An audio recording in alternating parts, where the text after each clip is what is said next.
दोस्तों एक ऐसी जगह जहां जमीन का टेम्परेचर 80 डिग्री तक पहुंच जाता है, जहां लोगों ने 2500 साल पहले बिना बिजली के डेजर्ट में फ्रिज बनाया था, जहां एक थम्स अप इंसल्ट है। तो कैसे हो दोस्तों, वेलकम बैक। और अगर पहली बार आए हो तो बिल्कुल सही जगह आए हो। आज हम बात करने वाले हैं एक ऐसी सिविलाइजेशन की जो दुनिया के लिए बेसिकली इनविजिबल है, लेकिन जिसने ह्यूमैनिटी को टाइम, वाटर, साइंस और पोएट्री दी है। हम बात कर रहे हैं ईरान की।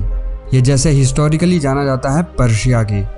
और यकीन मानो आज के 10 फैक्ट सुन के तुम्हारा दिमाग जेन्युइनली अलग सोचने लगेगा। तो सीधा जंप करते हैं। धरती का सबसे गर्म पैच ईरान में है। सोचते हो डेथ वैली दुनिया की सबसे गर्मी जगह है? भूल जाओ यार। पहला फैक्ट सीधा ब्लास्ट करता है। ईरान में एक डेजर्ट है दश्त लूत, यानी लूत मतलब डेजर्ट। नासा के सैटेलाइट ने 2005 में इस जगह का ग्राउंड टेम्परेचर मेजर किया और भाई 70.7 डिग्री सेल्सियस निकला। जमीन का टेम्परेचर, हवा का नहीं, जमीन का। और एक 18 साल के डेटा में तो ये नंबर 80.8 डिग्री तक पहुंचा है। सोच के देखो, एक कप चाय 90 डिग्री पे बनती है। इस जगह का एक हिस्सा है गैंडम बेरियान, मतलब रोस्टेड व्हीट। नाम ही बता देता है कि कोई क्यों नहीं रहता वहाँ। अंडरग्राउंड वाटर हाईवे 2500 साल पहले बिना पंप के, बिना मोटर के, सिर्फ ग्रेविटी से उन्होंने डेजर्ट में पानी पहुंचाया। लेकिन कैसे? अब एक चीज बताओ, एक ड्राई प्लेटू पे जहां बारिश बेयरली होती है, तुम फार्मिंग कैसे करोगे? मॉडर्न पंप्स तो थे नहीं 2000 साल पहले। ईरानियन का आंसर था कनात। ये एक अंडरग्राउंड टनल सिस्टम था जिसमें पहाड़ के नीचे से पानी टैप किया जाता था और ग्रेविटी के थ्रू किलोमीटर्स दूर तक ले जाया जाता था। बिल्कुल सही, कोई मोटर नहीं, कोई पंप नहीं, सिर्फ फिजिक्स। यूनेस्को ने इस सिस्टम को एक पूरी सिविलाइजेशन का नाम दिया, कनात सिविलाइजेशन। और सुनो, ये सिस्टम आज भी कुछ जगहों पर एक्टिव है। सीरियसली यार, हम 2026 में हैं और पाइपलाइन प्रोजेक्ट्स में लाख खर्चे होते हैं। ये लोग 2500 साल पहले बिना ड्राइंग सॉफ्टवेयर के ये सब इंजीनियर कर गए। डेजर्ट में फ्रिज 400 BCE में। इमेजिन करो आप डेजर्ट में हो, 45 डिग्री गर्मी है और कोई आके आपको आइसक्रीम देता है। अब ये सुनोगे तो आंखें फट जाएंगी। 400 BCE में मतलब आज से लगभग 2400 साल पहले पर्शियन इंजीनियर ने एक स्ट्रक्चर बनाया जो इसेंशियली डेजर्ट रेफ्रिजरेटर का काम करता था। इसका नाम था याकचल, यानी आइस पिट। ये एक बड़ा डोम शेप्ड मड बिल्डिंग होता था। अंदर से थिक वॉल्स, अंडरग्राउंड स्टोरेज और इवेपोरेटिव कूलिंग चैनल्स। सर्दी में कभी पहाड़ों से बर्फ लाते थे और याकचल में रख देते थे। समर्स तक ये बर्फ ऐसे ही रहती थी। और भाई वो सिर्फ बर्फ को प्रिजर्व नहीं करते थे, उसी बर्फ से वो बनाते थे फालूदा, एक फ्रोजन डेजर्ट, मतलब 2400 साल पहले की आइसक्रीम। दुनिया में रेफ्रिजरेटर 1800 में आया। ईरान में ये कॉन्सेप्ट 400 BCE में था।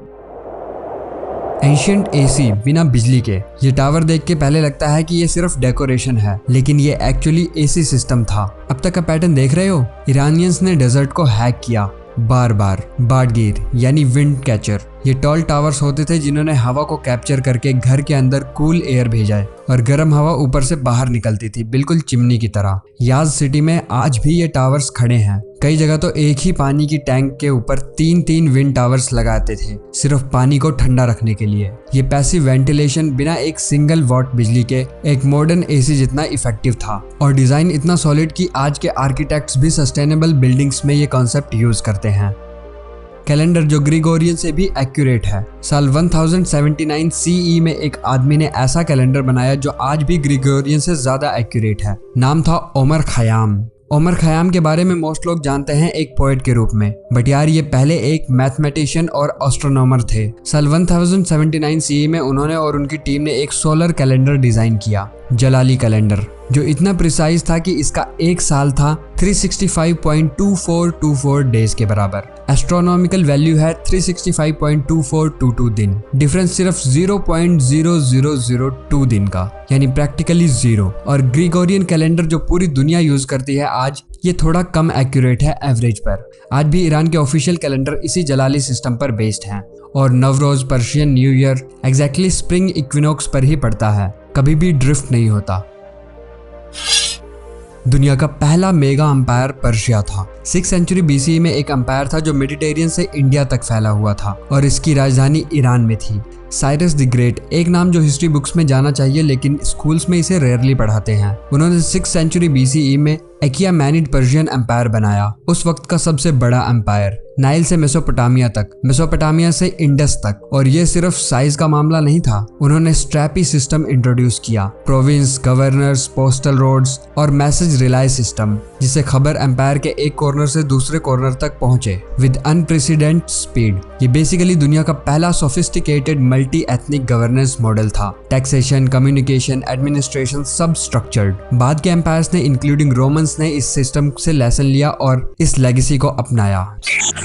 मेडिवल यूरोप की मेडिकल टेक्स्ट बुक पर्शियन थी। 17वीं सेंचुरी तक यूरोपियन डॉक्टर्स जो टेक्स्ट बुक पढ़ते थे वो एक पर्शियन डॉक्टर ने लिखी थी 600 साल पहले। एविसेना, इब्न सीना, ये नाम सुनो। उन्होंने लिखी थी द कैनन ऑफ मेडिसिन, एक ऐसी बुक जो यूरोप की यूनिवर्सिटी में मॉन्पेलियर लोवेनो में 17वीं सेंचुरी तक स्टैंडर्ड टेक्स्ट बुक थी। ये मेडिकल इंसाइक्लोपीडिया इतनी कॉम्प्रिहेंसिव थी कि सेंचुरीज तक कोई रिप्लेस नहीं कर पाया। और ये अकेले नहीं थे। इब्न अल हायथम, ऑप्टिक्स के बाप, उन्होंने कैमरा, ऑब्सक्यूरा, विजन साइंस और इनर्शिया के कॉन्सेप्ट पे काम किया जो बाद में न्यूटन का पहला लॉ बना। और उमर खयाम यानी वही, उन्होंने मैथमेटिक्स और एस्ट्रोनॉमी में भी कंट्रीब्यूट किया जो इस्लामिक गोल्डन एज का पिलर था। ये सब पर्शियन कल्चर्स फेयर से आए। ये कोइंसिडेंस नहीं, ये एक ट्रेडिशन था।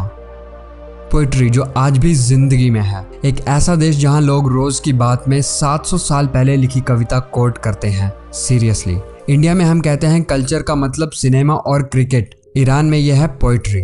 हाफिज, रूमी, सादी, उमर खयाम, ये नेम्स पूरी दुनिया में ट्रांसलेट हुए हैं। साउथ एशिया से यूरोप तक स्पिरिचुअलिटी, फिलॉसफी, मिस्टिसिज्म सब एक ही शेर में। लेकिन जो चीज अलग है वो ये है, ये पोइट्री सिर्फ लाइब्रेरी में नहीं है। ऑर्डिनरी ईरानियंस आज भी कन्वर्सेशन में क्लासिक वर्स कोट करते हैं। जैसे हम कोई फिल्म डायलॉग बोलते हैं वो हाफिज बोलते हैं। और शिराज में हाफिज की श्राइन है, लोग वहाँ पिलग्रिम की तरह जाते हैं as if it's a spiritual site. ये एक ऐसा कल्चर है जिसने अपनी लैंग्वेज को सैक्रेड माना।